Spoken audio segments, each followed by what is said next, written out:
troubling the 5 appellate judges that are up here and have taken the time to talk about this. Narrowly, our subject today is the national system of litigation for immigration and removal cases involving individuals and families, some of whom have lived here undisturbed for a decade, sometimes 2 decades, allegedly illegally and mostly illegally for more than a decade. In the case, some of these people were brought here as children, have no recollection of the land to which they are going to be removed. Others were the adults who came here, and most of them obviously themselves. The stakes in these cases are obviously very high for the people who are involved. People's lives are at stake in 2 senses. I mean, one sense is what kind of lives are they going to live? Are they going to live here? Are they going to live in a village in India or in China or in Albania? And in some instances, in asylum cases, the issue is really their lives. I mean, that is, they are alleging that they are going to be persecuted and perhaps killed if they go back to the country which they came.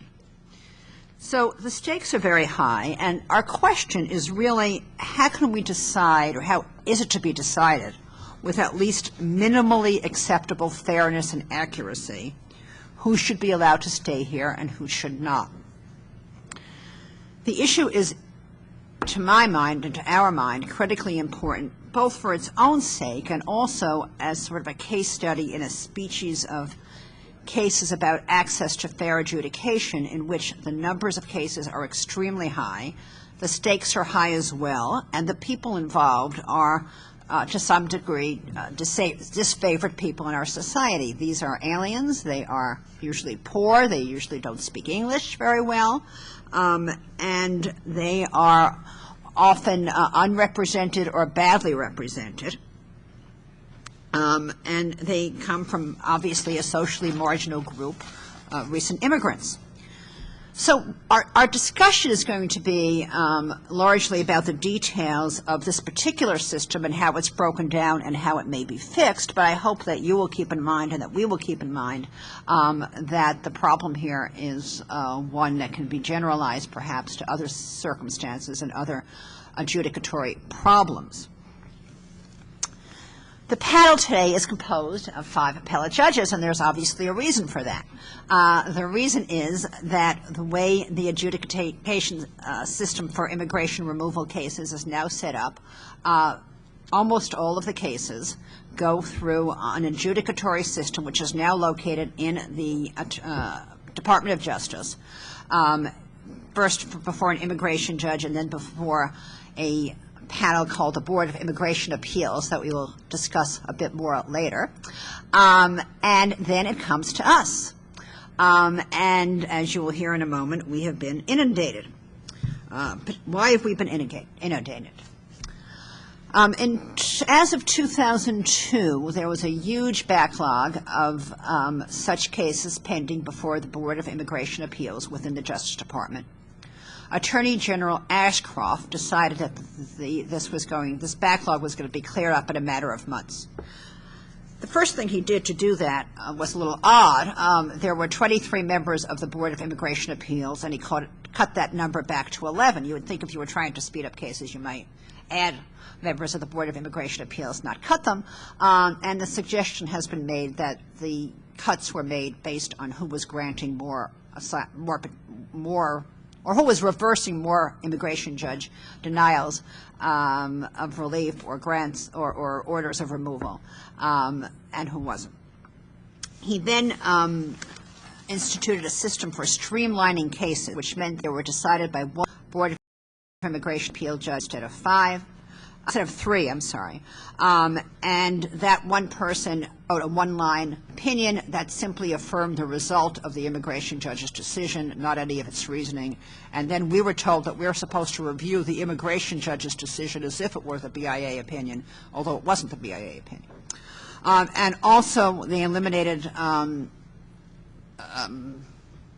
de novo review from the BIA of facts. So now the review by the BIA was only for clear error of factual determinations by the immigration judge. That might sound fine until you know more about the difficult circumstances under which immigration judges are deciding cases. They are deciding an average of 5 hearings a day. They have little to no legal staff. They do transcriptions or transcribers in the courtroom. They tape the sessions on apparently very old, very rickety systems, and then they're transcribed, sent off to be transcribed by some off-site transcription system. Of course, most of the people who are testifying do not speak English, and they speak an enormous variety of languages. The translators are typically not in the room. They're on the telephone, and they are providing translation in that fashion. The IJs then dictate oral decisions right at the end of the hearing without a transcript, not surprisingly getting a lot of the facts wrong in the process. They sometimes have an opportunity to review that, sometimes they don't. So that's the system underlying the BIA speed-up in 2002. The results were as follows, to summarize briefly. A large decrease in the number of appeals decisions favorable to the alien in asylum cases, from 43% to 13% by one account that I saw. A huge increase in the number of appeals or petitions to the courts of appeals. A 603% increase from 2001 to 2005. 2006 was down some. I think there were 2,000 less petitions in 2006. I don't know what percentage that represents.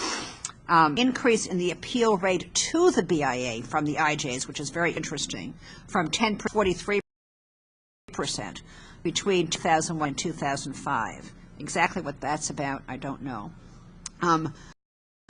A resulting widespread criticism from Court of Appeals judges across the spectrum of the quality of the IJ opinions that we're viewing, largely without any review of any usefulness from the BIA, so that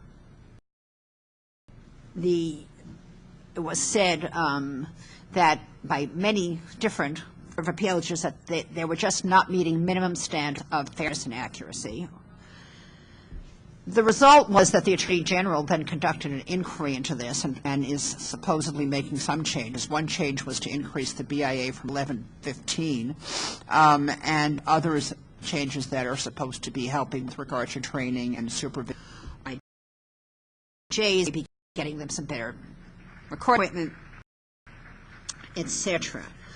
There was also a 2006 bill introduced that we will be discussing and that Judge Michel will be discussing in particular, which would have taken all of the Court of Appeals cases and shifted them. The first proposal was to the D.C. Circuit. The final proposal was to the Federal Circuit, which is why Judge Michel became involved in testifying in Congress about the feasibility of that. Also, that bill would have limited access to the courts altogether by forbidding an appeal unless a single Court of Appeals judge provided a certification that the appeal had some possible merit. So after having gone through this truncated system, it would have been even more truncated. Okay, where are we now? Attorney General Gonzalez has appointed 49, by the numbers I saw, something like 49 of 226 current immigration judges. And Monica Goodling, in her testimony before the Judiciary Committee, attested that she was responsible for many of those appointments and that she was applying political criteria to them. Recent studies show that immigration judges grant asylum at a widely varying rate, ranging from 3% to 75% per judge. Appeals from the BIA do seem to be declining some, and the streamlining is down from something like 36% to 9% by the BIA's attestation, and from what I've seen, that seems to be right. I'm seeing many more short and somewhat useful opinions from the BIA than was true 3 or 4 years ago. So that's the background, and with that background, I would like to turn to the panelists with a series of questions in turn. So the first question I was going to ask is, what special problems do you encounter with regard to reviewing immigration cases, just as a matter of administrative law, the quality of the administrative decision-making process, the nature of the adjudication, as I described before, the language differences, the fact that we usually have only the alien themselves testifying, and so on. There are also a large number of jurisdiction stripping provisions in the very complicated immigration statute that we deal with. How does that affect the adjudication?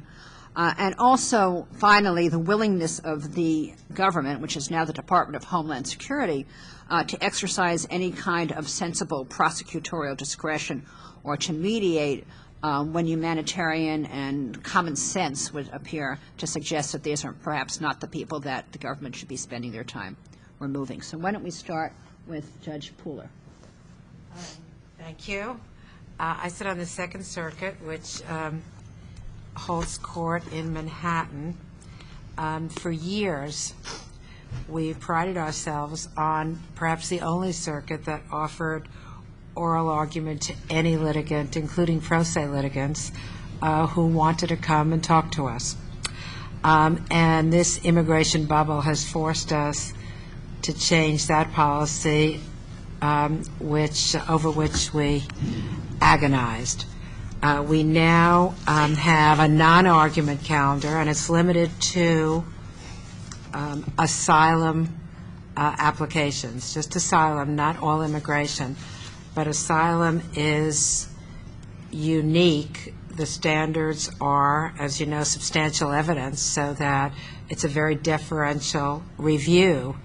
And even with that deferential review, we've written about IJs who we cannot, in good conscience, affirm because their opinions were so poor.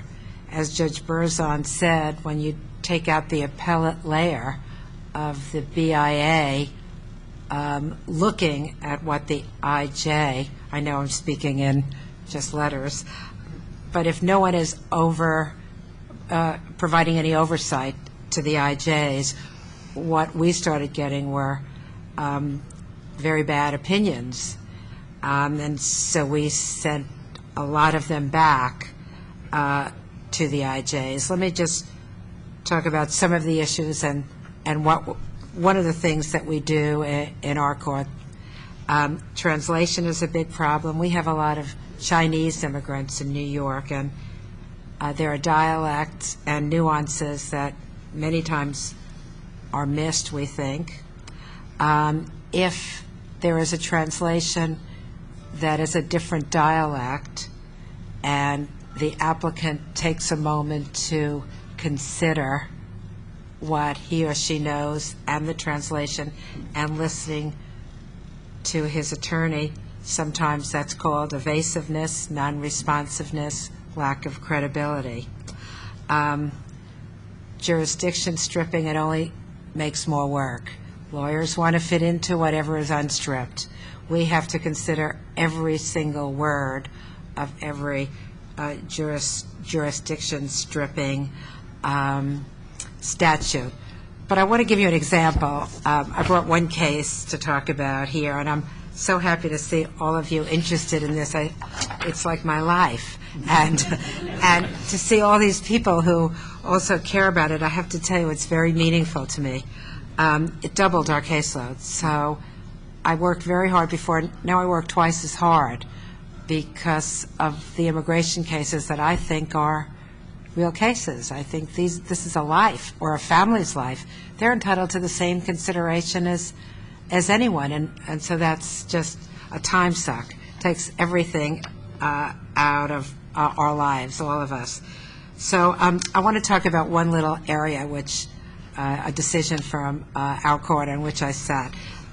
If you want to claim ineffective assistance for meeting some of the excruciatingly complicated requirements of the immigration law, you have to claim as an applicant, who, by the way, doesn't speak English, that not only did you complain, but you complained to the particular body that takes against attorneys in the jurisdiction in which that attorney practices. So you have to find that particular in order to prove that you had ineffective assistance. And we had an attorney who was disbarred because of his practice with immigration clients, lying to them, taking their money, not translating, losing documents. And so we wrote this opinion, and we're proud of ourselves. You know, now we'll go on and pick up several thousand other cases. But we said, if you are claiming ineffective assistance and your attorney has been disbarred for poor immigration practice and defrauding other immigration clients, you don't have to complain to the body that oversees attorneys. And that was quite a triumph. So that's just a little. These kinds of triumphs are what we deal with daily in terms of the details and the minutiae of these cases and the very strange rulings sometimes it appears from the agency about things like that. There was one case about whether it is an extraordinary circumstance and a reason for not showing up at your removal hearing, that your car broke down on the freeway, you tried to get it fixed, and in the end you got there about an hour after you should have, and the immigration judge said he wouldn't hear you and you were deported. And the BIA's conclusion was not, and actually that is just a decision of our court, was not, that it wasn't an extraordinary circumstance. Sid, do you want to talk? Sure. I'm Sid Thomas from the Ninth Circuit. The large change, I think the most dramatic change, and I cannot overemphasize it, was when effective administrative appeals were eliminated from the administrative process. In other words, there's no, right now, as of 2002, there really is no administrative oversight of the immigration courts. The BIA has, in its streamlining efforts, has reduced this to one judge. Sometimes they don't get to the issues. Sometimes they don't even identify the issues of due process, which they need to resolve. It effectively eliminated administrative oversight. So how has that affected us? What's different? Well, we're seeing cases we didn't used to see. We used to see some fairly straightforward cases with a well-developed record. Now we're seeing cases in which the IJs have run completely amok. And at the administrative level, at the IJ level, I think it's devolved into a game of tag war. Now, you may or may not be familiar with tag war, but it's based, that acronym comes from the 50s novel of Mark Harris called Bang the Drum Slowly. And this fictional baseball team would lure people in hotels to play, to gamble with them. And they'd have this game that seemed very exciting. And once they lured somebody in, they would change the rules, and the person would, of course, end up losing the money. And they called it TEG War, which is the acronym for the exciting game without any rules. Now, that's what's happening on the IJ level, because we see inconsistencies from one IJ to another. You can walk down the hall and grant rates vary from, take the same case, from 20% grants to 80% grants. We see from the very same IJ inconsistencies in the treatment of certain evidence. We have a series of cases we have in front of us now where the same IJ made different evidentiary rulings on a critical piece of evidence, dispositive in 3 cases, and ruled completely collateral and irrelevant in some others. The administrative agency of the BIA used to take care of a lot of these cases. We didn't see these cases. We have cases in which it's quite clear that the immigration judge is possibly racist, certainly xenophobic, making comments and that would not be permitted in any tribunal. And the Board of Immigration Appeals, I think now in retrospect, did a pretty good job of taking care of those cases. They reviewed it in administrative. They didn't really get to the courts of appeals. Resort to the Court of Appeals was somewhat of an extraordinary event, pre-streamlining in some respects. Post-streamlining is not. Judge Burns talked about the increase nationally. In our court, we get about half the immigration appeals in the nation. In our court, in 2001, we had 913 immigration appeals. By 2005, that had grown to 6,625, and it dipped a little bit last year to 5,166. Let me put this in perspective. Except for the the Ninth, the Second, the Fifth, and the 11th circuits, no circuit has more than 6,000 cases total in a year. So essentially, we took on the work of another smaller circuit each year purely of immigration cases from 2001 to 2006.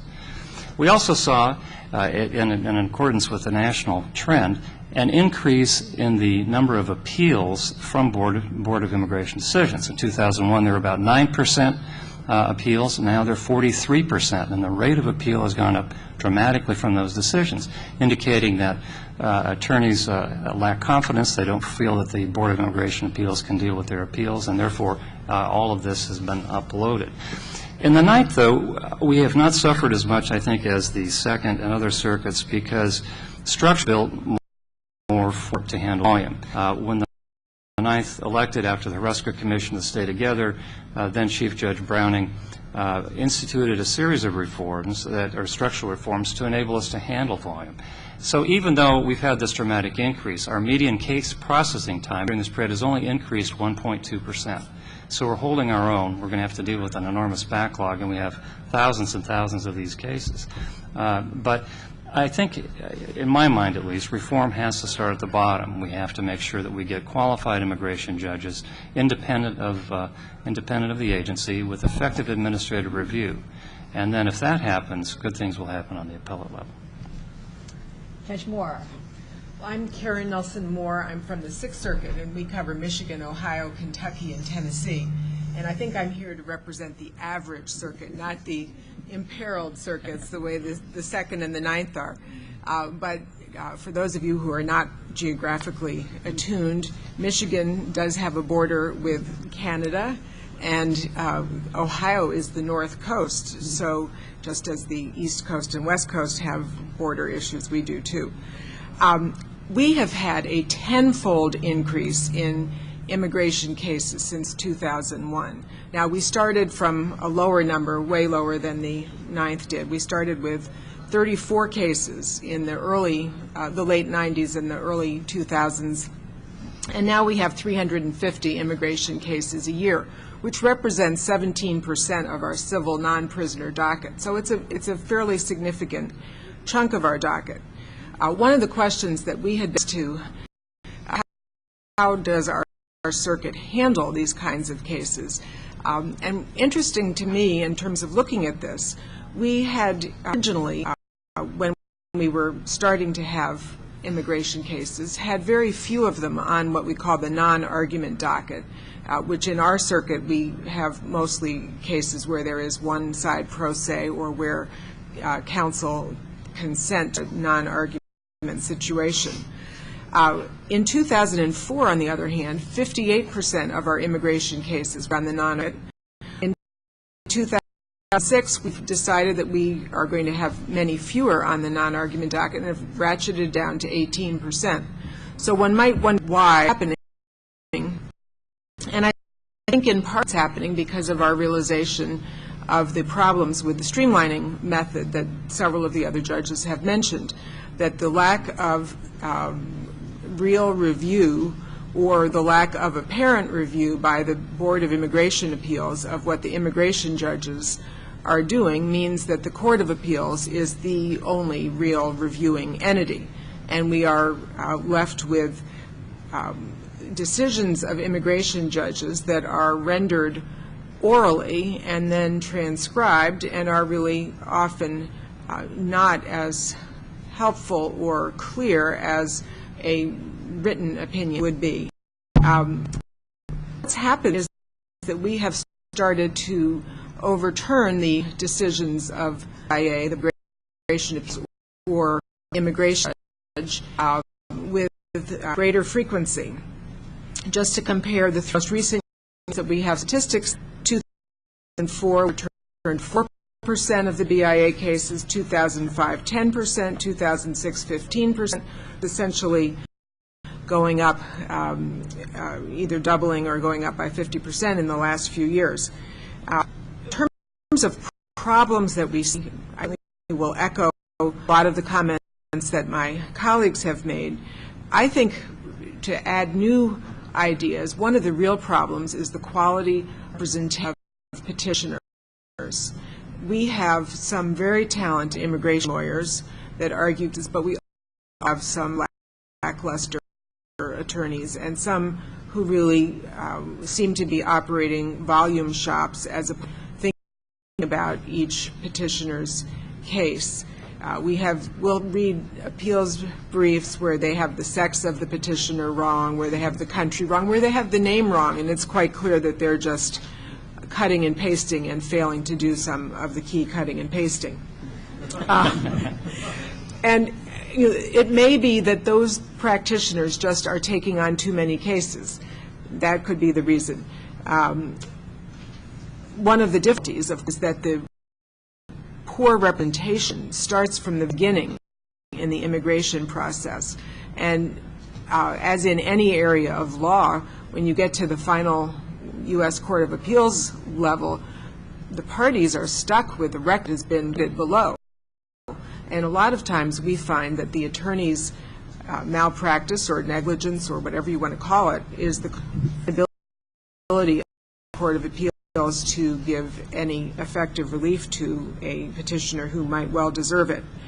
I also want to mention that the government representation is variable as well, that there are some government lawyers who do a great job and there are others who are woefully inadequate. One of the problems with this influx of immigration cases is there haven't been enough immigration lawyers on the government side who have experience and true expertise, and so a lot of the cases have been farmed out to U.S. attorneys' offices.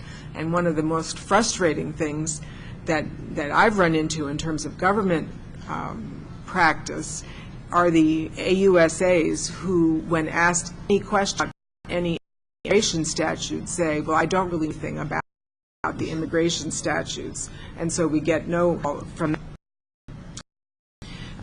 The third thing in terms of overview that I want to emphasize, as my colleague, is the variability among the different immigrations.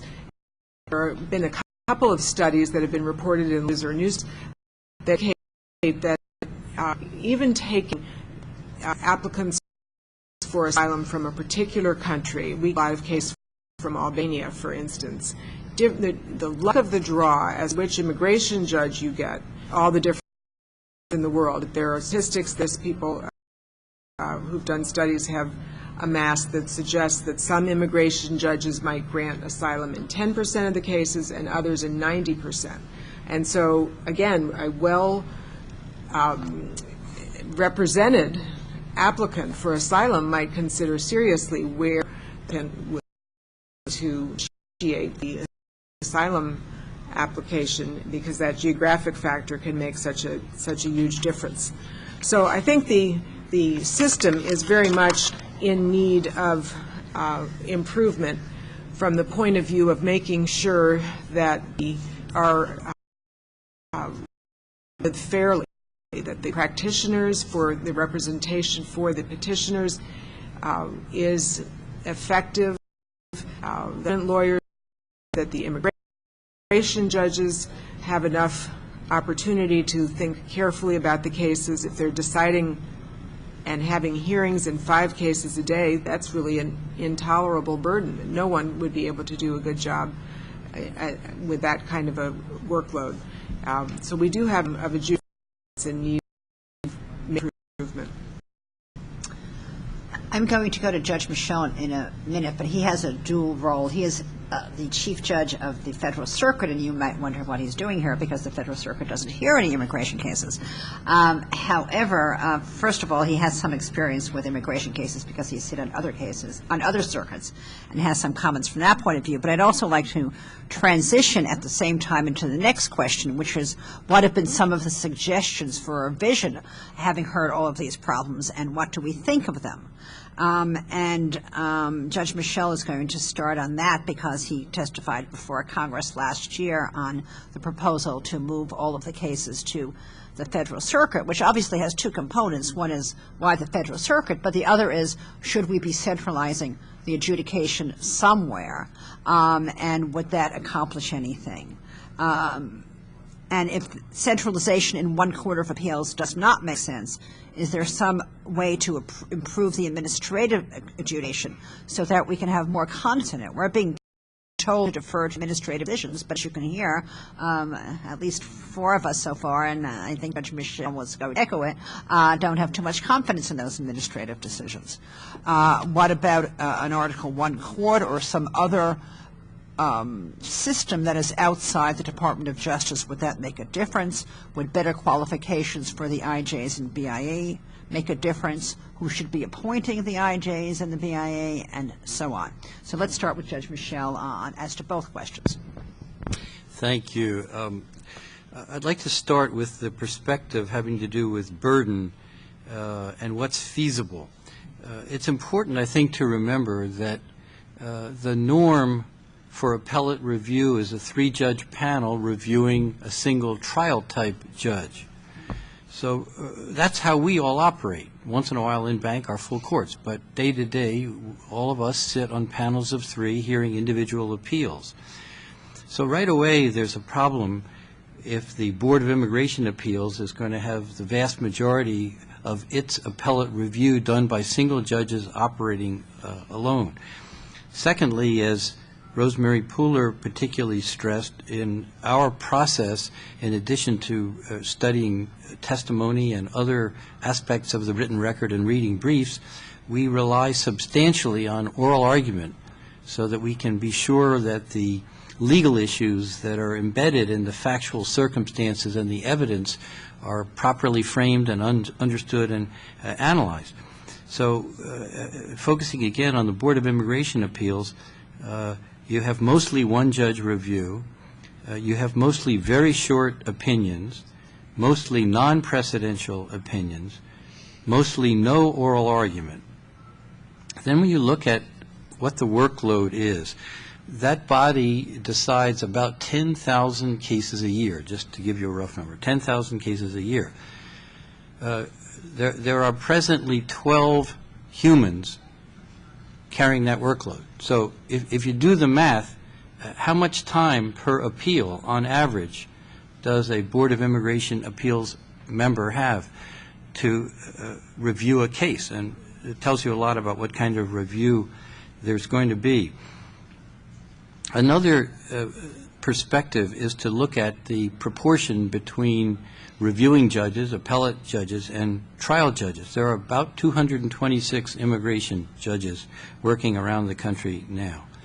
And as I said, 12 reviewers, all based here in Washington. By contrast to Article III judges, we have about 165 appellate judges reviewing the work of about 650 trial judges.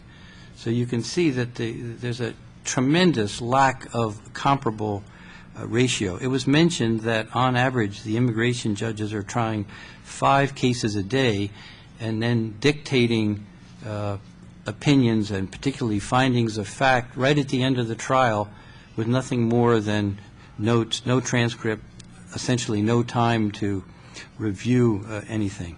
So you start out with a poor record in a rushed trial, then the next level of review is highly compressed and rushed.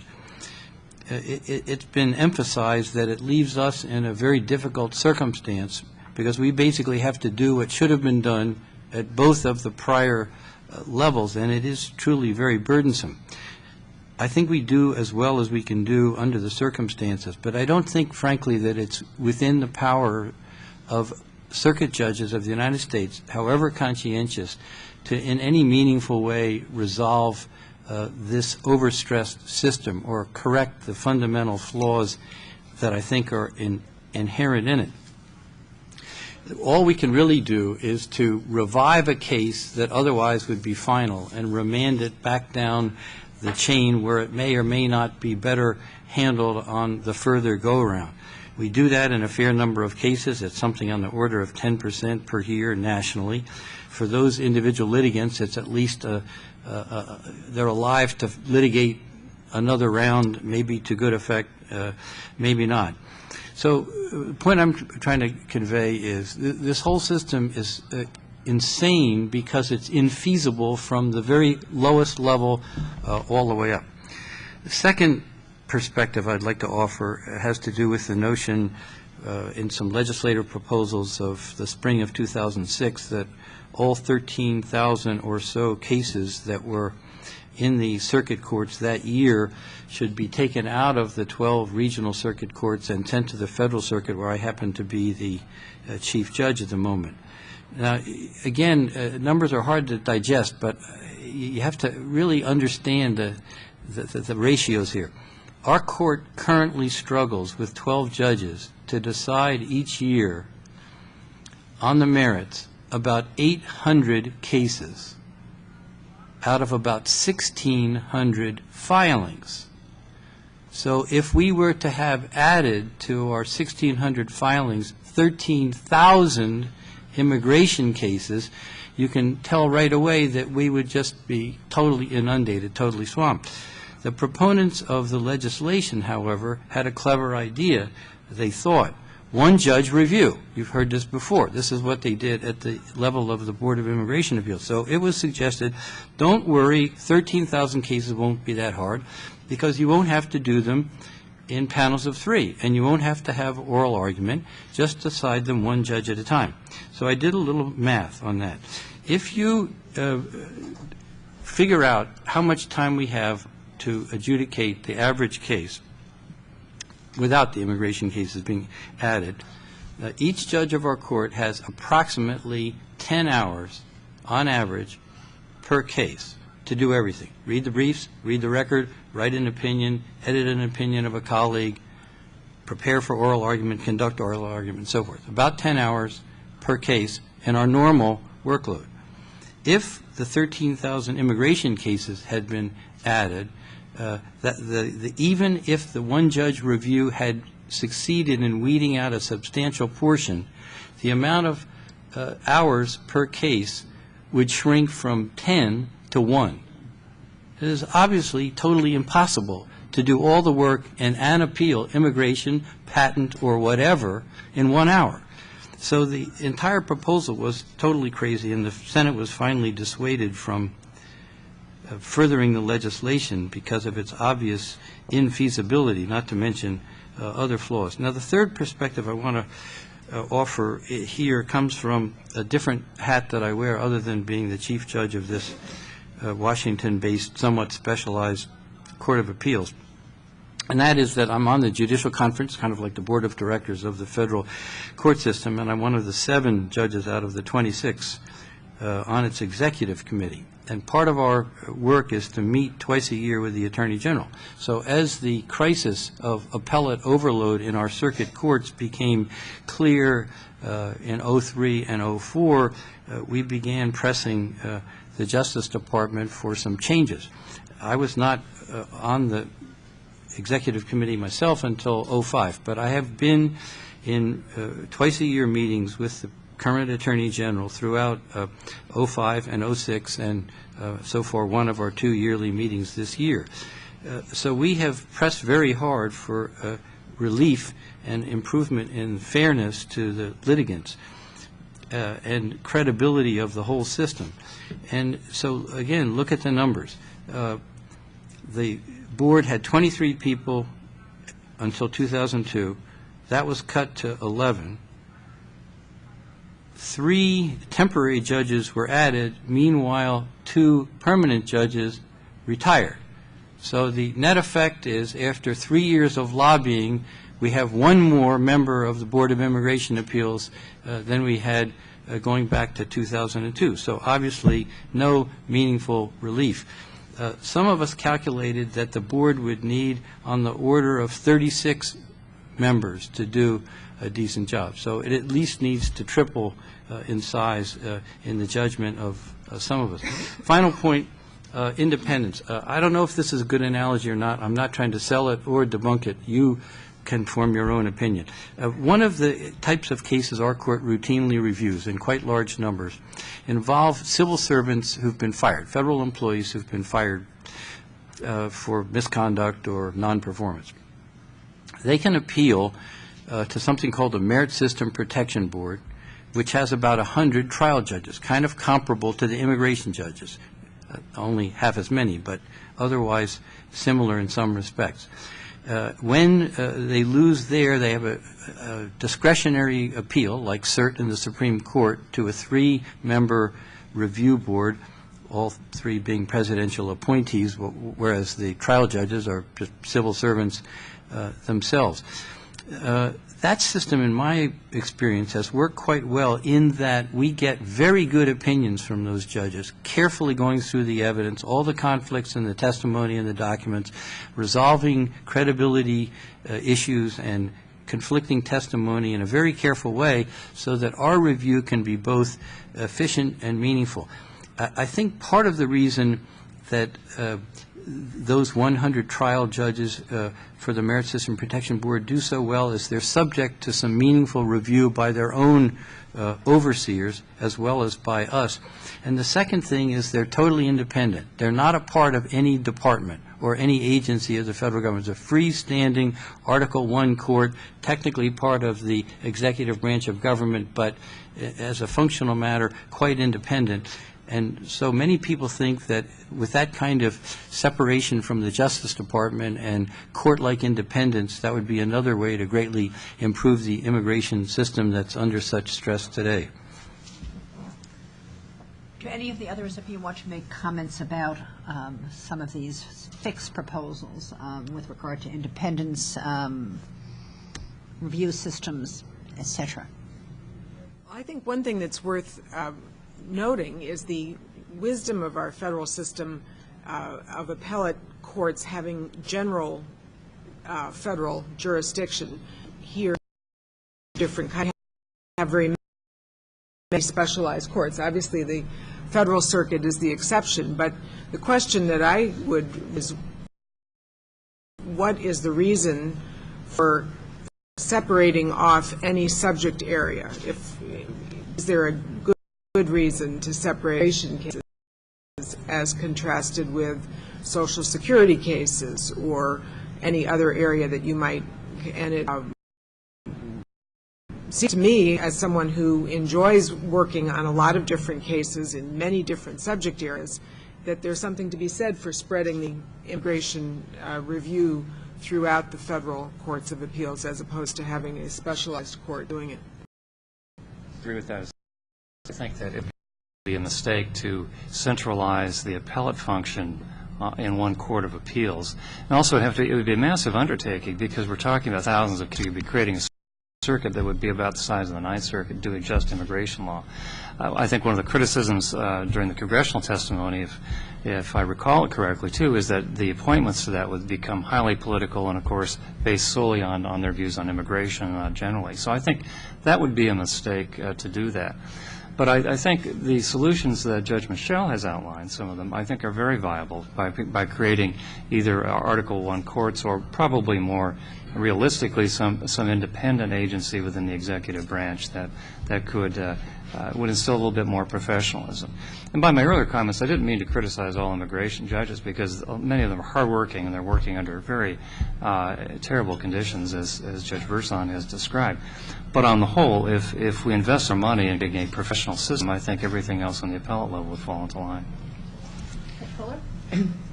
I just want to add, if immigration courts was centralized, many fewer immigrants would be able to afford to attend their own hearings, which hardly ever was mentioned. I want to take the comments of all my colleagues on the panel and try and give you a way to think about it that would be meaningful. I want you to imagine commercial litigation, and imagine people who spend their lives doing contract, mergers and acquisition, that kind of litigation. If they had to face a system where there were too few judges, too many cases, the outcome depended more than anything else on the luck of the draw, what judge you got. The results were not necessarily related to the quality of the evidence or the quality of the representation, and the results were random. how long would the commercial interests of this country stand for that? So then that puts this in perspective. And one piece of reality here is that there isn't a constituency, particularly, for the main litigants in the system. That is, the immigrants who are, as we have noted, marginal members of society, precisely because of their illegality, as well as non-speakers of English and usually fairly poor, and without any. There are wonderful organizations that attempt to help them in representation, but there isn't. They don't have any political power, precisely because they are largely illegal immigrants. I'd like to move a little bit, and this has been mentioned some, to another piece of this problem, which is the quality of representation on both sides before the immigration court and before our court with regard to immigration cases. And I'd like to tell a couple of anecdotes that might be somewhat representative of the problem. One is that it's true that the people involved do not have very much money to pay lawyers. On the other hand, this is the most important thing in their lives, and from what I've seen about how much they are actually paying the lawyers when they have lawyers, which most of them do. Some of them are pro se, but the biggest problem really isn't pro se is not a good situation, and as Karen says, it's particularly bad because once the record is made poorly, there's not a whole lot that can happen on review. But at least when the case comes to our court, if it has any merit at all, it's very easy to find bono counsel for immigration appeals at the Court of Appeals level, because they're perfect pro bono cases. They're not going to go way out of control. Associates and law firms love them. The law firms are happy to have them do it. So we have many more lawyers than cases with regard to pro bono representation. But when they do hire lawyers, which I think something like 70 or 80% of them do, they don't have any ability to really choose who's a good lawyer, and there are a lot of people out there, as was said, who there are some very good practitioners, and there are some who are completely exploitative to the point of being fraudulent. And I mean, one example of how the people who are being represented often are not in a position to make judgments about what's really in their interest was one instance in our court where we appointed a pro bono lawyer. We appointed a lawyer who had been the head of appeals for the U.S. attorney for a while to do a pro bono case. And then he reported that the clients came and said, oh, no, they had enough money to hire a real lawyer, so they were going to go back to their original lawyer. And he wasn't going to do it. And that, they had a wonderful lawyer, and now they're going back to whoever they began with, who he thought his plan was to bring an ineffective assistance of counsel claim against this person who is now representing them again. Another problem with regard to representation, which is on the government side, is that it is not entirely clear who the Department of Justice lawyers are representing. They don't know who they're representing. Are they representing the agency, the Department of Homeland Security, or are they representing the BIA, the final adjudicator? And Judge Pooler has a story she can tell about that, which I hope she will shortly.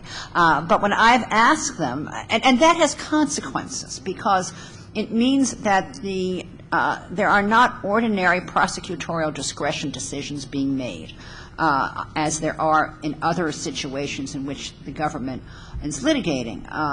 Because the agency that is representing the government in court doesn't seem to have a reference point to whom to go to say, is this a case that we should be pursuing or not pursuing? And so there are, each of us has a set of stories we could tell, a case in which the government was coming to us with a case to deport or to remove an 18-year-old who was brought here by his parents, lived here his entire life, never did anything wrong, happened to walk into the INS office at some point thinking he was going to regularize the situation, and they brought removal proceedings against him. And when we say to them, well, why do you want to do this? Do you have anything better to do? What about all those terrorists and aggravated felons and so on? The lawyers basically say we are not in any position to make that decision. And there's been some movement recently, again, with pressure from circuit judges, to getting more discretion into the system. But in general, they don't seem to do that. Also, they seem to have, they often insist that they want to have an order and then they can decide whether to deport people. One of my colleagues once asked the head of the relevant agency, so after we approve removal orders, that is, after the circuit courts do, what percentage of those people are actually removed? And this is somewhat shocking, and we all sort of question this number, but he was told 13% of those people are actually ever removed. So we're all going through this incredibly elaborate system. Apparently, to the end that 87% of the people that we say can be removed aren't removed anyway. And one would think there was a better way to spend a lot of people's time. So with that background, do my colleagues have comments about the quality of representation and how it impacts both our jobs and the system as a whole? Judge Pooler? Well, first about the quality of representation. As in life, there are good lawyers and bad lawyers. I have a lot of sympathy for the immigration bar, even though it is generally poor, but they have to do they have to get many clients and charge each one a little bit. This is not really a defense of bad lawyering, but you can understand the economics. Some of them cross the line. They don't have Chinese speakers, for instance, in an office where all their clients are Chinese. How they communicate, I don't know. So the government is better, but not always. But I'll tell you the story which flows from the way immigration and naturalization before the creation of Department of Homeland Security. Go with me on this, DHS. When DHS was created, INS was split in unfortunate ways. So we had a case relating to husbands and fiancés of women who were forcibly aborted. You may know, or I may be telling you for the first time, that forcible abortion in behalf of the one-child policy in China is a definition of persecution in our immigration law. And the BIA had decided for a decade that a husband of a forcibly aborted woman was also persecuted on the theory that this is a family unit, that you just don't persecute the woman by physically touching her, but you have destroyed the family's child. So a case came to us on a fiancé. Well, if a husband can be persecuted, why not a fiancé? And so we remanded it to the BIA to explain what the theory was that a husband, because the statute says a person, so explain why you think husbands are included under this, and by that theory, could fiancés be included as well? So DHS appears before the BIA in that case, and they argue that not only shouldn't fiancés be included, but husbands shouldn't be included either. That's the position they take. The BIA rejects that and goes with 10 years of precedent and say, well, fiancés are not going to be included, but husbands are still included. So now DHS had argued at that level before the BIA that husbands should not be included. Before us, we then in-bank the decision. They have to represent the BIA, and they're now arguing that husbands are included. And it was very uncomfortable for the government because people on our court, aware of these two positions, confronted the government with this. What's your next position going to be? Do you change at every level that this case is argued? It was very difficult. I don't think it's the government's fault. I thought they were being lawyers representing whoever their clients are. But this flows from the unfortunate breakup of INS, so that part of it is in DHS and part of it is in DOJ. And that's why they could be in this case on both sides of the issue. There's a level of irrationality and randomness that's been alluded to in some of the decision-making by the immigration judges. But some people looking at the system wonder if there isn't a different form, a more fundamental, more worrisome form. For example, in the testimony in April of '06 on the notion of sending all these cases for one-judge review in the Federal Circuit, the Justice Department witness, while not taking ownership for the proposal, was the only one sent to defend it. And in hearing him testify and reading his testimony later, I was very struck by the tenor of it, which basically, the way I'm going to characterize it, you could, of course, read it for yourself, but it seemed to me he was basically saying, well, we all know that virtually all these cases are frivolous anyway, so it doesn't matter if we only have one judge review or 5 trials a day or no opinions by Board of Immigration Appeals members. So one of the things that some people worry about, and I think I count myself in this group, is whether there isn't a perception of pressure at every level of this system of decision makers, that some policymakers at the top think these cases are all nonsense. Now, if the circuit courts are reversing at the rate of 10%, a cohort of cases on the order of magnitude of 10,000 per year, that's a lot of serious mistakes that have been made. That hardly supports the idea that these cases are virtually all frivolous. No doubt many of them are frivolous. A large number are not very close, but a very significant number have enough merit to require reversal and remand for further adjudication. So one of the questions I have is whether there's a sort of what in the Army would be called command pressure being felt by people down the line. Because keep in mind that Board of Immigration Appeals board members, the 12 of them, and the 226 immigration judges are employees of the Department of Justice.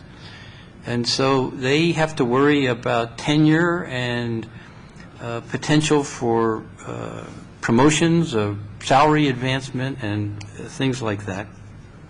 And so the independence of adjudicators is not just a theoretical goal that we might say is desirable. It may be that the lack of independence is having very serious consequences in the actual decision-making by board members and immigration judges. So it seems to me that puts the notion of independence in a very different light. The other thing that I think is worth noting is, while there are risks in having the BIA members and the immigration judges be mere employees of the Attorney General of the Department of Justice, consider on the other side of the coin the tremendous flexibility that the Attorney General enjoys. He has a budget of tens of billions of dollars a year. He has hundreds of thousands of employees. If he were to value adequately staffing the immigration adjudication system, he could have 500 immigration judges next week. He could have 50 members of the Board of Immigration Appeals if he wanted to. He's got the money, he's got the power, he's got the personnel. So you have to wonder why that wasn't done.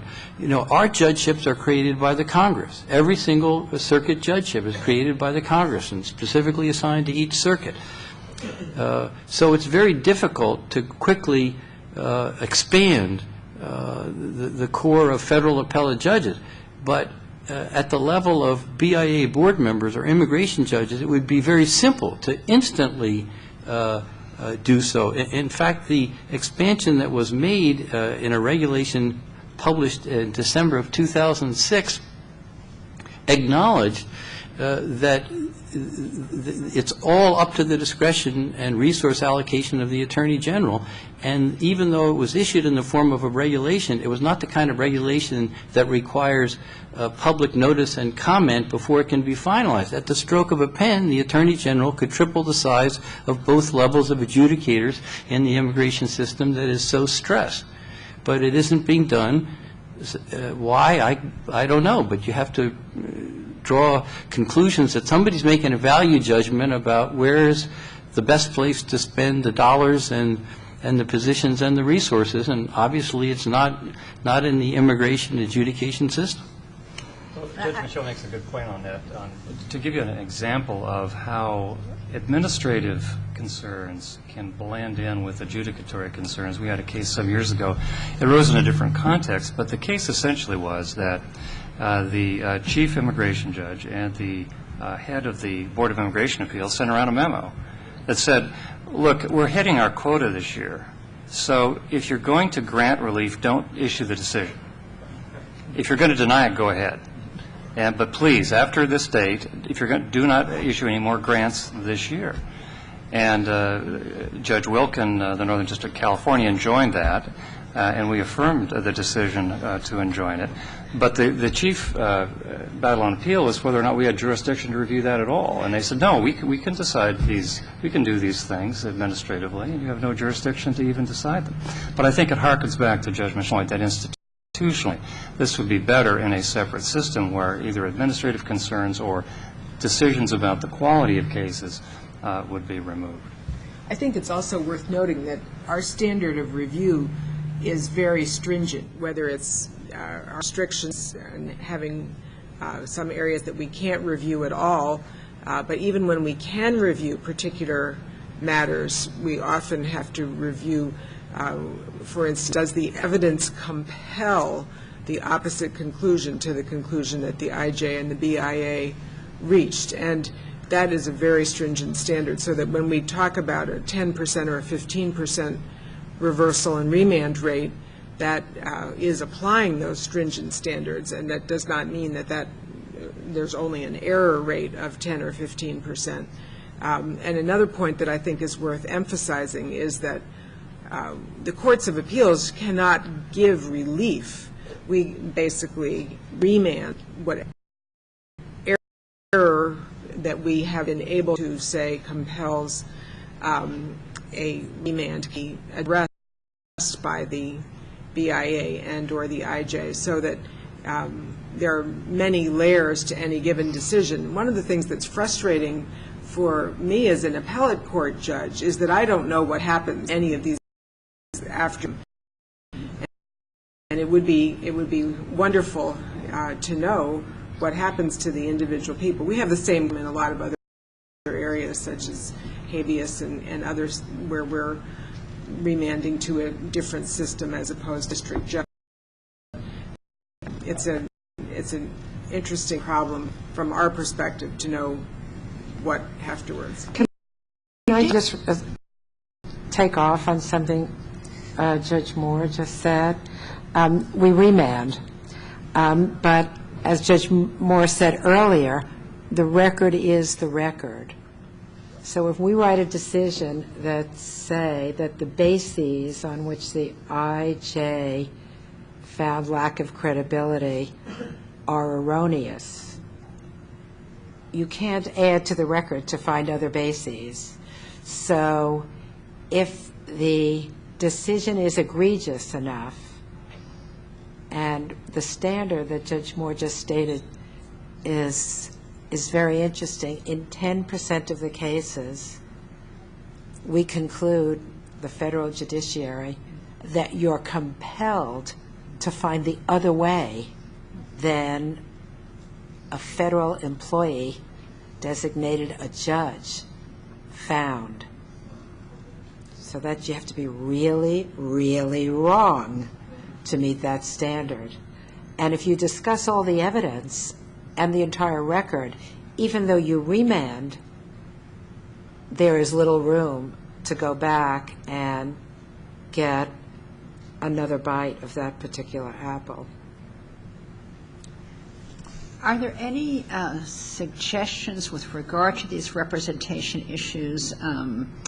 For one thing, we have a group, a lot of lawyers and young lawyers and law students here. Is there anything they can do to aid the representation situation? And also, I mean, there has been talk about whether there should be a right to counsel in these cases, whether the government should have some system for providing counsel. There have been one of my colleagues once called to task a lawyer from the Department of Justice in one of these cases, and I understand that you're allowing disbarred lawyers to represent people before the immigration court, which he claims was the case, and he claims that he was told, well, disbarred lawyers are better than other lawyers. No lawyers.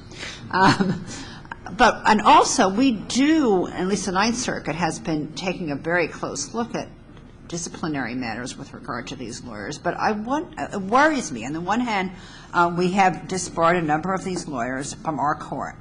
That leads to two consequences. One of them is that all of a sudden these very articulate pro se briefs are showing up. They didn't look so good reported to be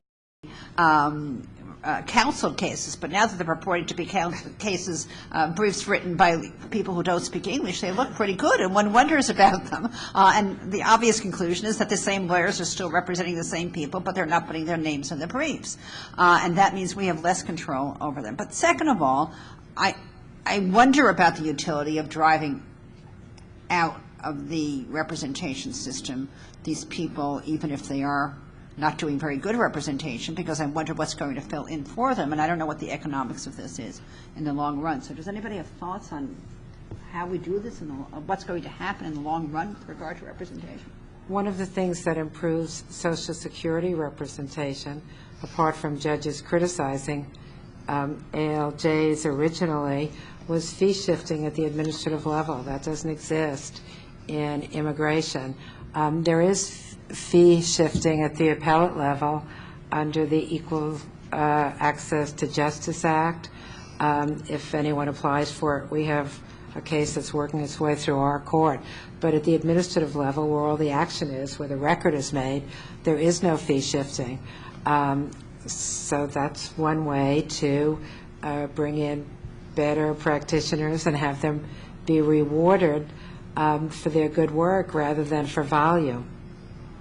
Well, I know some of you have been in immigration clinics, and I hope that you will go back and take on immigration cases pro bono. It's rewarding, the system is better, and there's a lot of work out there. You have real clients, real issues. You're going to appear in court very quickly, and I think it's a wonderful experience. And we've had tremendous experience with immigration clinics and representation in the Ninth Circuit. I know other circuits have as well. But it is a serious problem. Representation is very poor quality, generally in the immigration bar, and we have repeat offenders. We started to track them. We've, through Judge Berzon, organized some sessions that were aimed at improving the quality of the bar, but it is a serious shortfall. And the other problem too is that the BIA has implemented regulations that make it very hard, in my estimation, to make a compelling ineffective assistance of counsel case. Unlike habeas, if you want to make an ineffective assistance argument in a habeas case, you just have to allege it.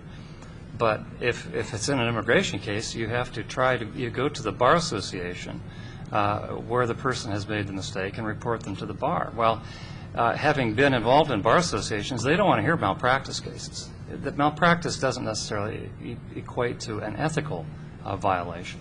So they're dismissed as frivolous. These people have to have this additional hurdle of going before they can even allege ineffective assistance of counsel, a hurdle we don't put in front of criminal defendants.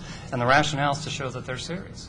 So I think the BIA needs to revisit the idea structurally of how you make an ineffective assistance of counsel claim, because some of these people really deserve to have those claims heard. You can tell that the attorneys just muffed it, and procedurally they end up getting barred from making that case. I'd like to talk about one more particular area, and then I'd like to ask the panel to make some general comments, and then we'll take some questions. The specific area is there's a whole other sort of arcane adjudicatory or non-adjudicatory system dealing with expedited removal, as to which we are largely cut out, in which people are essentially adjudicated in an entirely summary way at the border, and which does not go to full-fledged hearings before the immigration courts. I wonder if any members of the panel have any comments about the narrow range within which we have review of those situations, and any observations about how they appear to be operating. Judge Thomas? Well, I think that's another problem, because in many cases they're reinstituting an order. I think I looked up the number of in absentia orders before this. Yes, in absentia orders from 2004 to 2005 doubled. We now, in 2005, there were 100,000 in absentia orders of removal issued by the BIA, and so when you reinstate an in absentia order, you essentially are denying the person a right to review at all of the case and the merits. What we find, I think, in the expedited removal cases is generally what happens in some of these cases is a person goes in the United States to try to adjust status, and they say, now, you've been here, and they get the basic story down, and they say, would you mind signing this document telling us what's happened to you? And they sign the document, and they put on the handcuffs, and they take him out. And it's because it tends to reach the people who are actually trying to play by the rules and adjust their own status. So in my mind, it would be a lot better if even some limited form of judicial review of some of those would be existing. And of course, the problem, too, is the elimination of habeas, and the Real ID Act makes that very difficult. Anyone else? So I think related to that is the question of stays of removal, which are also dealt with in a fairly summary way. One of the disadvantages for the Court of Appeals is not to get much of a record. The Attorney General often will send a letter indicating that the Attorney General opposes or doesn't oppose, and giving a brief explanation of why. But it's a very summary level that the Court of Appeals is asked to review. And technically, some of the cases can continue on in front of us, but practically it is a very significant issue for the person seeking a stay. So to step back a little, now you've heard a lot of detail and angst about the state of the system. What is this all about? Is the sorry state of the administrative adjudication system simply reflect the general inability of the country to deal with the illegal immigration onslaught generally? I mean, there was an earlier panel today about the failure of immigration reform in general. Is this just a subcategory of that, or does it have some greater significance? Does it reflect more generally, for example, an increasing tendency to believe that the everyday legal problems of less privileged people should not be in the courts, should not be subject to full evidentiary standards and fact-finding, similar to the tendency, for example, to enforce one-way arbitration agreements in employment cases or other sorts of large volume adjudicatory systems? Or instead, is this one different in some way? I mean, we've noticed the Social Security system was under a similar impacted and questionable status in the 1980s, and all of us noted in our conversations with each other that we don't see that many Social Security appeals anymore. So, and when we do, the quality of the adjudication before the agency seems far superior to what we're seeing in the immigration cases. Why is that? Is it because the courts took an interest in it, and the Congress eventually took an interest in it, and the system was improved, or is there some other structural reason? Will there ever be the willingness to commit the resources that would be necessary? Judge Michel was talking about the fact that the Attorney General has the ability to commit the resources, but is there the political will to commit the resources? Or is there simply an assumption either that these are frivolous cases or that the people are not worthy of being taken seriously, or what? Or are we simply accepting that the immigration adjudication system simply can't be reliable because of some of the special features of it, the fact that everything happened in a very faraway place, we don't have the usual situation of witnesses on both sides, ordinarily the government presents no evidence, and are we just essentially operating a lottery and recognizing that we're operating a lottery?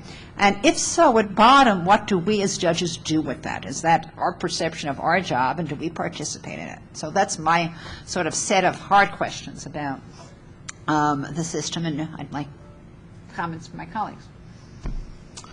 Well, they're the hardest questions, because if I want to keep the quality up of decision-making, at least in my chambers, and if I want to give the same amount of time, care, consideration, and intellectual energy to each of these cases with these numbers, it means that my job, which was always hard, got twice as hard in the last couple of years. I feel the pressure. When I said before, it's my life, I wasn't kidding. This is inexorable. The cases come in much faster than I can deal with them, and I'm behind in a lot of my work and getting opinions out. My law clerks are very stressed. But look at the position of judges. We don't lobby. We don't tell Congress. We are the instrument. We are the third branch. Congress decides on the system, decides on appropriation, and our job is to do the best we can. I think the judges here, you've heard, struggle against this cataract of cases that keep coming into our view. I think that's our job until someone changes the system. We can't throw up our hands and say there were too many cases. These are all very important cases to the petitioners. So there's nothing to do but to do them. I think structurally, and I agree with everything Judge Pooler said, but structurally, of course, we have to increase the quality of adjudication. I mean, if you saw these cases where people are saying, listen, mister, this is America you're in treating people with such disrespect, it would not be countenanced in any other arena. A case I recall where there was a serious case, and the attorney wanted to put on an expert witness. And the lawyer from the Department of Justice said, "Look, I'm seeing a friend downtown for lunch." And he said, "But my witness is leaving at 2:00." And he said, "Didn't you hear her? She's got a luncheon appointment." And so they adjourned, and the expert witness left, and the opinion was you didn't put on any expert testimony. And those kind of mousetraps you don't see anywhere else, I think, in the Social Security system. Otherwise, they've matured. So we need to that has to be job one. We have many good IJs, but we have to improve that. The second thing, I think, is that the system as a whole structurally is fragmented. For example, there's not one person. We have somebody's trying to, because they've been married in the United States, petition for adjustment of status. That gets adjudicated on a separate level. And it's very frustrating for us when we sit. You say you've got a petition for adjustment of status. Can't we hold this? And the DOJ lawyer, well, it's not DOJ, but I'm using shorthand, will say, well, no, that's a separate track. And given the numbers that when you look at, and Judge Berzon pointed out that 13% only get removed at the end of the day, the figures are actually lower, according to Judge Noonan, for those who were asylum seekers. According to Judge Noonan, who did some investigation, only 3% at the end of the day, 3% of non-detained asylum seekers are ever removed from the United States after we've gone through all this effort. So we have to sit back and say, what are we doing with this? And in some cases, we really have to look at, I think in the Department of Justice, the exercise of prosecutorial discretion. Now, after all, the idea of asylum essentially was discretionary to begin with, the idea that we're giving grace to people to enter the United States. But we see cases that we really shouldn't be there. And I'll just give one quick anecdote, if you don't mind. We had a case, it was a paradigmatic Second Circuit case because it was a Chinese case population. The woman had a son and she'd suffered a forcible abortion in China. She came and she appeared too late, and so she could not apply for asylum, but she could apply for withholding, which has a more rigorous standard. She won withholding of removal from the agency, but she didn't file on behalf of her son. And so this case was about trying to remove her 13-year-old son back to China. Not her, she was here, but to send him back. And at the end of the argument, we asked the lawyer for the government, really, what are we doing here? And he said, well, he'll never be removed. This is never going to happen. And all of us said almost at once, well, why wouldn't you mediate that? And he said, and he was he was arguing many cases that day. He was under stress himself, I know, because they have many cases. But at the end of the day, shouldn't we step back at the Department of Justice and reinstitute some prosecutorial discretion and look at the cases hard before they bring them? And I think if we step back and had some rationality and decision, matched up administrative review, improve the quality of adjudicatory review in the first instance, many of the problems that frustrate us on the circuit level would go away. You know, another thing we should point out to you is that there's a dilemma for the Justice Department attorney who appears in front of the immigration judge. Because in these asylum cases, there's already been a decision by an officer of the Homeland Security Department that asylum is not appropriate. So the dilemma for the Justice Department attorney is, do I exercise independent judgment considering my client to be the United States, the way an assistant U.S. attorney would in a normal criminal case, for example, versus am I supposed to defend the decision of the Department of Homeland Security officer who reviewed the asylum application and decided against it? And it looks to me like many of the attorneys are caught in this dilemma, and they can't quite figure out which perspective is the right one for them to be taking. It seems to me that there should be no doubt that prosecutorial discretion should always be exercised as a matter of good judgment based on the facts and the evidence, whether or not some officer in some agency has made a contrary decision to begin with.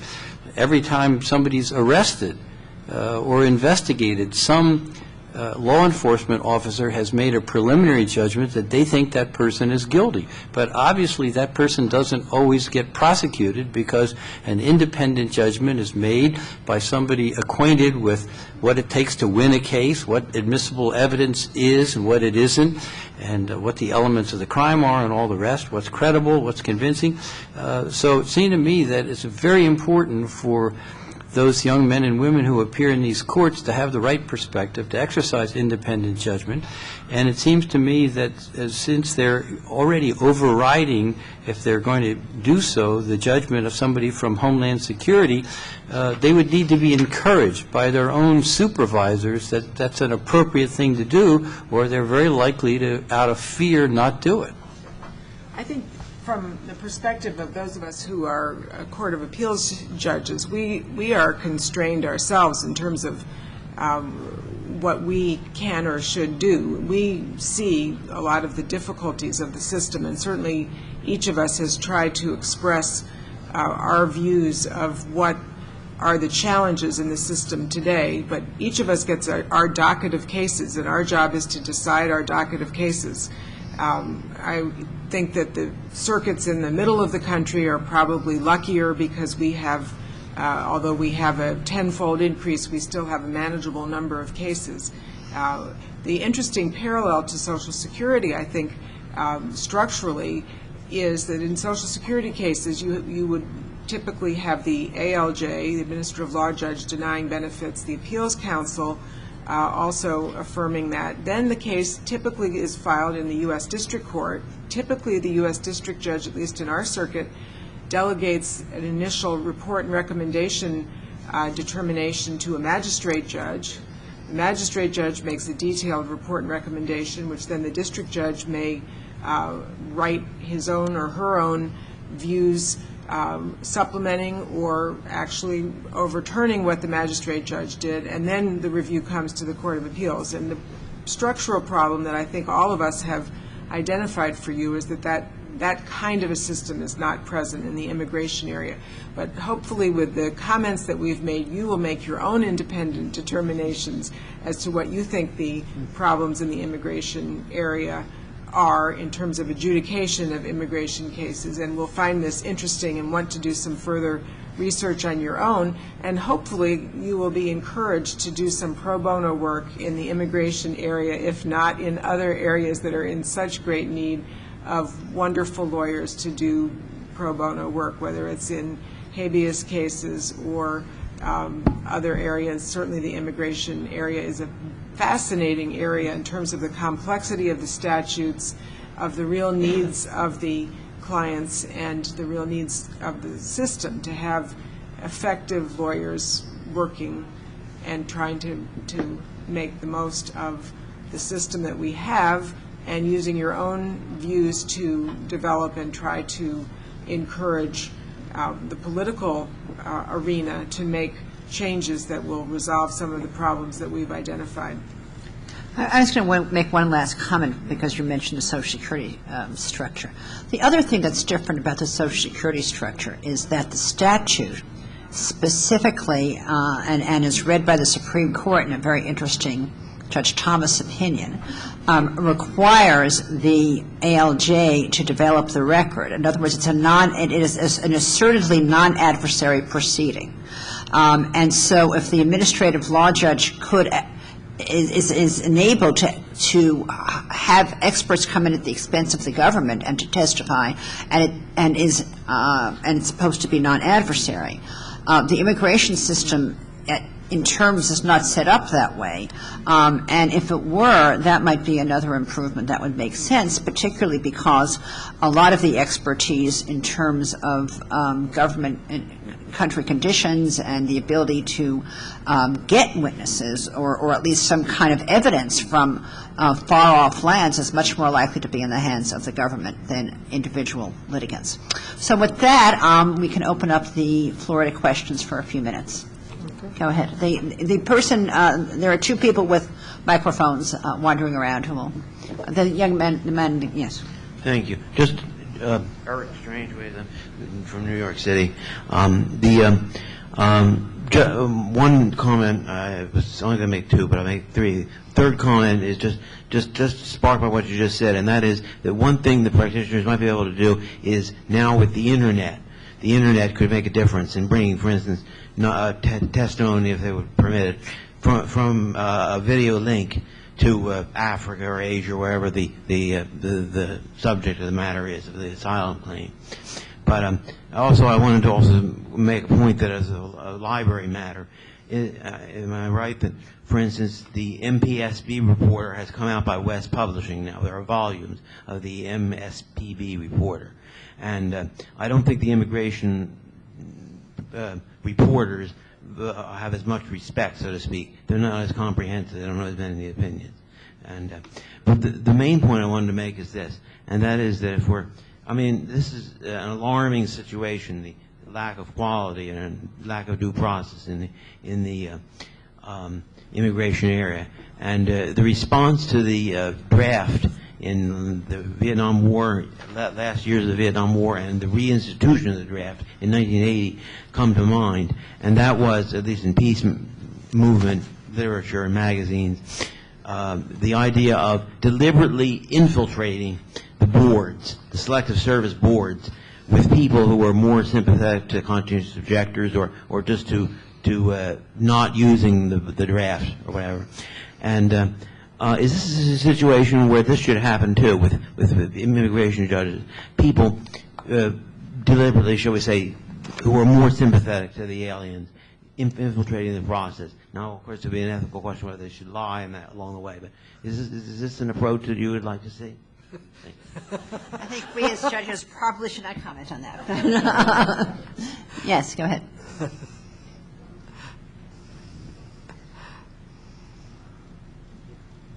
I work in Chicago, and I'm on the Leadership Council of the National Immigrant Justice Center. My first thought is just to thank you all for coming.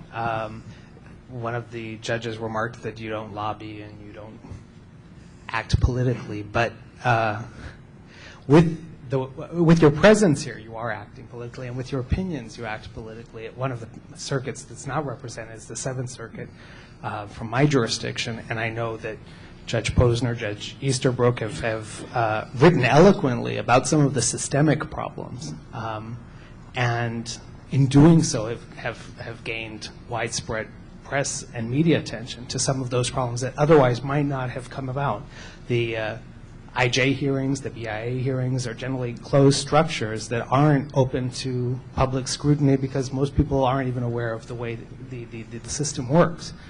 So to the extent that there are systemic failures that you as individuals charged with reviewing these appeals, to the extent that these systemic failures exist, I would encourage you to continue along the path, not just of noting the case, the facts of the case, and the outcomes of the specific case, but to talk about the problems as a whole, because sometimes that is the way that we gain the tools to advocate and to lobby and to do so more effectively than we could otherwise. Thank you. Hi, I'm Catherine Brand. I'm a third year at Emory Law School, and I have a two-part question about translators who seem to play a pivotal role in these removal hearings and whose role is complicated by this phone participation that you were talking about and the antiquated recording system on top of already complicated dialect situations and region-specific words and dialects. But my first part is, how are these translators recruited or screened, and what recourse, if any, does the petitioner have if he feels that he has been quoted inaccurately by his translator?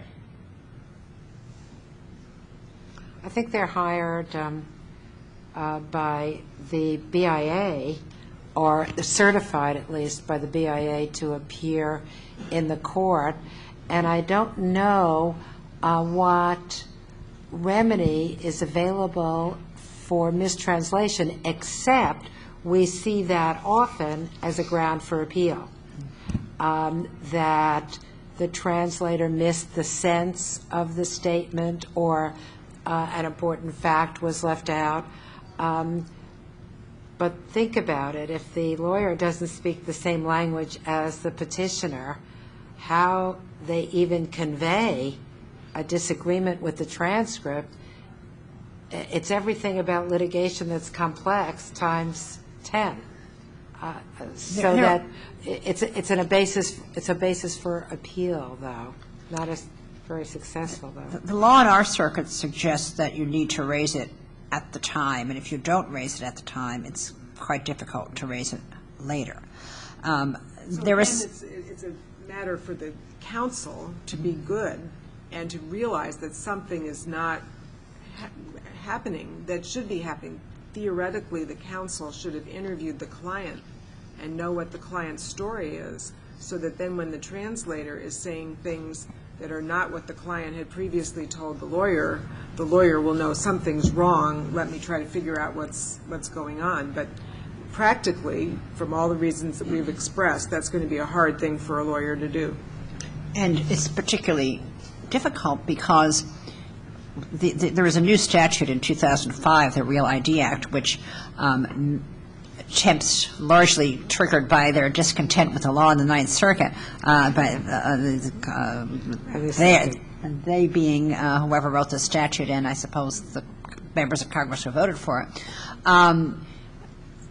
essentially says that any kind of contradiction at any level on the facts can be a basis for an adverse credibility finding. Well, when you're dealing through a translator, and you have, we've had all sorts of strange disputes where the translator says, translation is, well, he says he was hit on his hand, and then, but in his application he said he was hit on his arm. We have had immigration judges say that that's a contradiction, therefore he isn't to be believed, therefore he isn't to get asylum. And then you get into these disputes about, whether in some language we didn't know nothing about, arm and hand are, cognate words or different words. And there is no way to resolve these things. There is some recognition in the Attorney General's investigation of the immigration judge system of the problem with translation, and some fairly vague suggestion that they're going to try and get better translators and do a better job with it, but nothing very specific. And they're not physically present. And they're not physically present, which makes you wonder, because it seems to me that at least some of what translators do is get to know the person who's speaking, and that helps them translate. But this translator is not there. They're over the telephone, so they're hearing things poorly. We also get transcripts that are full of unintelligible all the way through. And then we're supposed to review this unintelligible transcript, which was translated to begin with. So its accuracy is not worth a whole lot. In my chief judge role, I've learned that very fine audio recording equipment usable in courtrooms can be purchased at astoundingly low prices of a few $100s for very high quality equipment that would support a good transcriber producing a very high quality transcript. So these things are not technologically challenging. It's just a question of whether you're going to invest the money to buy the gear. The Attorney General report also says that they're going to be switching to digital equipment. Whether they have or not, I don't know. Yes, go ahead. I have a question about the implications of the state of affairs that you're describing for another area of the law that happens to be particularly controversial at the moment. One of the plenaries at this convention discussed the state of race in the Constitution. The DSA cases before the Supreme Court are an interesting example. And one of the central questions in that set of issues is the extent to which race matters in America still. And I hear in this discussion of the state of affairs in immigration adjudication, setting aside the state of the substantive rights available to undocumented workers, just with respect to the process afforded them, do you think that this situation offers any insight into the question as to whether race matters, and if it might perhaps indicate a certain disparagement toward people from other places or other colors that persists in this country today? Well, other places, yes. In terms, at least thinking quickly over it, I don't have any reason to think that the people from Russia do any better than the people from China or the people from Africa or the people from India. I think it's a systemic problem. Any other comments? There are some dramatic cases of particular immigration judges who made, on the record, ugly remarks of a very xenophobic nature.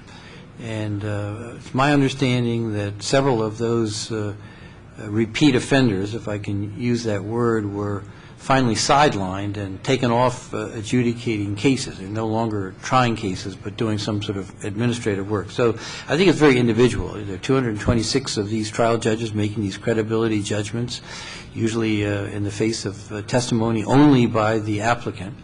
And I imagine there's quite a range from a very thoughtful, receptive, analytic hearing at the good end of the spectrum to some number of truly atrocious cases that have led to reversals by our panels, and in a handful of cases have led to judges being taken off their trial docket. So it's hard to make a generalization about, is it always true? Is it always partly true? Is it always 60% true? It's not amenable to that kind of a generalization. I don't think it's an individual case-by-case, judge-by-judge thing, and it's part of the reason why appellate review is such an important function.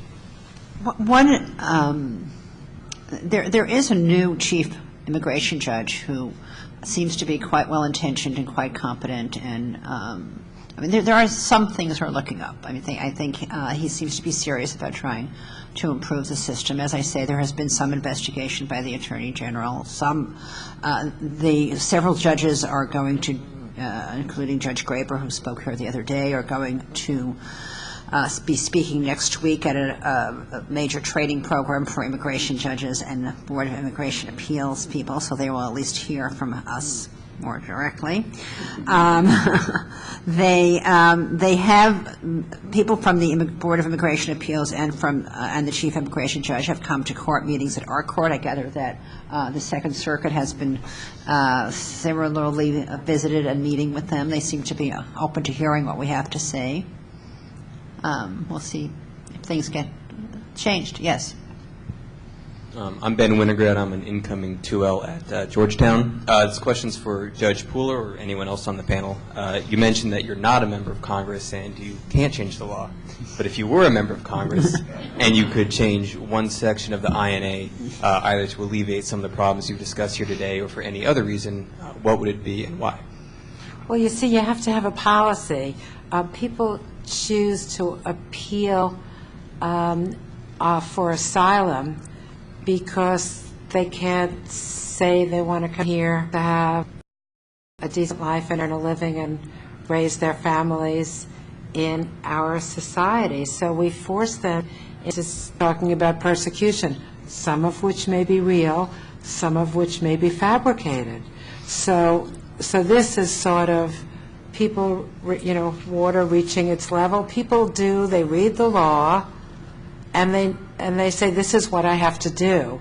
And what's missing is a more rational policy that tells those folks who we decide as a nation we want to welcome to our country how to do that without making up stories.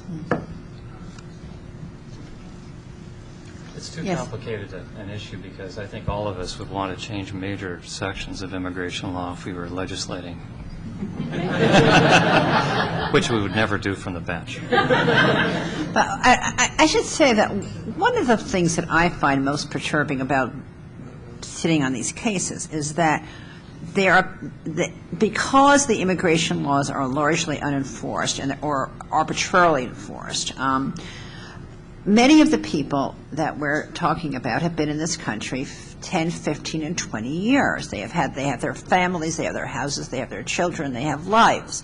As I say, there are some children who were brought here as kids and don't know the language of the or anything about the society of the place that that the government wants to send them back to.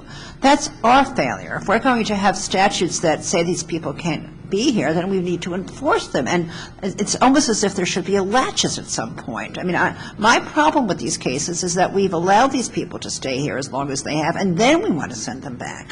And that seems to me to give them equities that they might not otherwise have and makes them much more heart-wrenching problems in terms of dealing with the system as it is. So it's a combination of non-enforcement at the front end and then overly vigorous enforcement at the back end, which creates the stress on this adjudicatory system.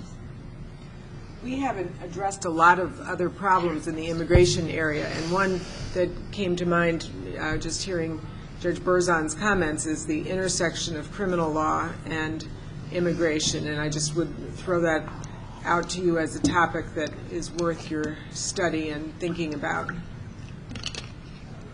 Well, one thing I guess I would say that, and I think Judge Pooler said it earlier, jurisdiction stripping statutes do not decrease the workload of the courts. I think the underlying theory of this is that we won't get the cases, they won't be reviewed, but in fact, I think it's fairly well documented. Jurisdiction stripping statutes increase the work of the courts, and they increase other problems. For example, in the attempt to eliminate habeas review in the district court, what it means by placing that in our court under the Real ID Act creates a whole host of problems because you've eliminated an evidentiary hearing. So when you have a case, and I've asked the government lawyers who appeared in front of us, how are we supposed to have an evidentiary hearing on these cases? We're not a fact-finding body in the Court of Appeals. And so we have to develop new mechanisms for resolving that. So I would say, not in how we should change it, but I think we really need to look at jurisdiction stripping statutes because they don't accomplish, I think, what they're intended to accomplish. And we'd be much better off just getting to the merits of those cases. So we are just about at the end of our time. Yes, one more question. My name is Sharmila Murthy. I live in Nashville, Tennessee, which has actually been called the new Ellis Island because we have this huge burgeoning immigrant and refugee community.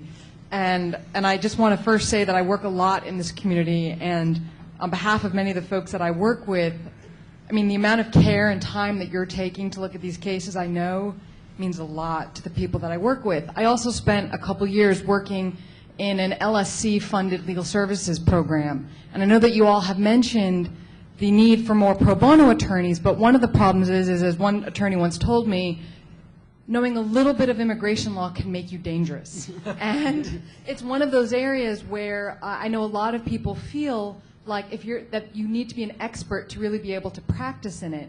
And I find that at our legal aid program, we didn't have any in-house people who did immigration work, and so we weren't really organizing those attorneys. And because we have such a new community, we also don't have that many people who are immigration practitioners, thus leading actually in the Latino community many people to look to notarios, basically just notaries, which in a lot of Latin American countries are seen as attorneys. So there's this whole abuse aspect. But I was really interested to hear you all commenting on sort of the accessibility of immigration as a pro bono field, because from my experience, a lot of people feel like it's not. We were specifically talking about appeals to our court, and I think that for purposes of the appeal, that it's and supervised, of course. I mean, at least my experience has been that the cases are given out usually by nonprofits that do have some expertise, and they could supervise the people who are doing it. And it seems to work quite well in our court. I certainly think the best representation is from some immigration lawyers, and then this group of pro bono people, and the clinics, which are usually excellent. Okay, well, thank you all very much for coming. Thank you.